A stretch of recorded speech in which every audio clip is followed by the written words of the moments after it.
Hello public, আসসালামু আলাইকুম। ঈদ তো চলে আসলো, কিন্তু এই ধরনের ঈদের ব্যানার কি এখন পর্যন্ত বানাতে পেরেছেন? না পারলেও সমস্যা নেই, কারণ আজকের এই ভিডিওতে আমি আপনাদেরকে দেখাবো আপনারা কিভাবে নিজের ফটো অথবা নিজের নাম দিয়ে এই ধরনের ব্যানার কিভাবে তৈরি করবেন। তো আমরা সরাসরি চলে যাব মোবাইল স্ক্রিনে। তবে তার আগে এখন পর্যন্ত এই ভিডিওতে আপনি যদি লাইক না দিয়ে থাকেন তাহলে অবশ্যই ভিডিওতে একটা লাইক দিয়ে দিবেন আর আমাদের চ্যানেলটিকে সাবস্ক্রাইব করে পাশের বেল আইকনটি অল নোটিফিকেশনে অ্যাক্টিভ করে দিবেন। ওকে, ব্যানার তৈরি করার জন্য প্রথমত কিন্তু আপনাদেরকে একটি অ্যাপস ডাউনলোড করে নিতে হবে আপনার ফোনে।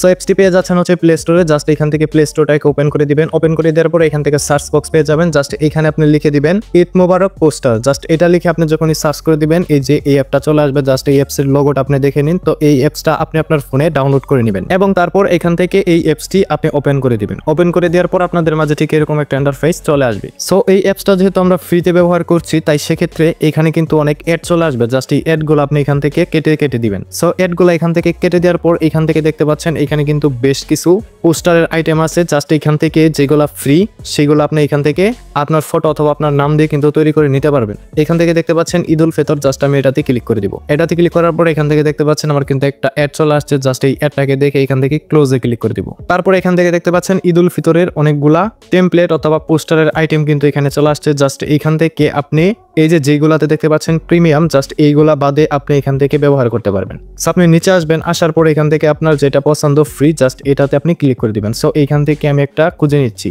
সো এখান থেকে দেখতে পাচ্ছেন আমি মূলত এখানে এই যে এটা দিয়ে বানাতে যাচ্ছি। জাস্ট আমি এটাতে ক্লিক করে দিব।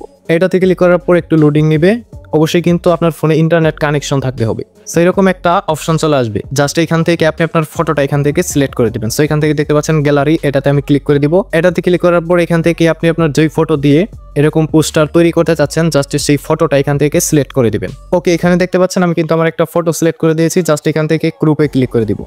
গ্রুপে ক্লিক করে দেওয়ার পরে উপরে দেখতে পাচ্ছেন ডান। জাস্ট এটাতে ক্লিক করে দিব। এটাতে ক্লিক করার পর এখান থেকে দেখতে পাচ্ছেন একটা অ্যাড চলে আসছে আবার। সো যেহেতু ফ্রি অ্যাপস সেক্ষেত্রে এইগুলা অ্যাড কিন্তু আমাদেরকে দেখতে হবে। জাস্ট এই অ্যাডগুলা দেখে আমরা ক্রস করে দিব। সো এখান থেকে দেখতে পাচ্ছেন আমার এই যে এইখানে অপশন চলে আসছে স্কিপ ভিডিও। জাস্ট এটাতে ক্লিক করে দেবো। এখান থেকে আবার ক্রসে ক্লিক করে দেবো। সো এখানে দেখতে পাচ্ছেন আমার ফটোটা কিন্তু এখানে চলে আসছে। জাস্ট এই ফটোটা আমি মিল করে এখান থেকে বসিয়ে দেবো। ওকে, এখান থেকে দেখতে পাচ্ছেন আমি কিন্তু আমার ফটোটা এখান থেকে বসাই দিলাম। জাস্ট এখান থেকে দেখতে পাচ্ছেন এখানে আপনার নাম লিখুন, এটাতে আপনি ক্লিক করে দিবেন। এটাতে ক্লিক করার পর এখান থেকে আপনি লিখে দিবেন হচ্ছে।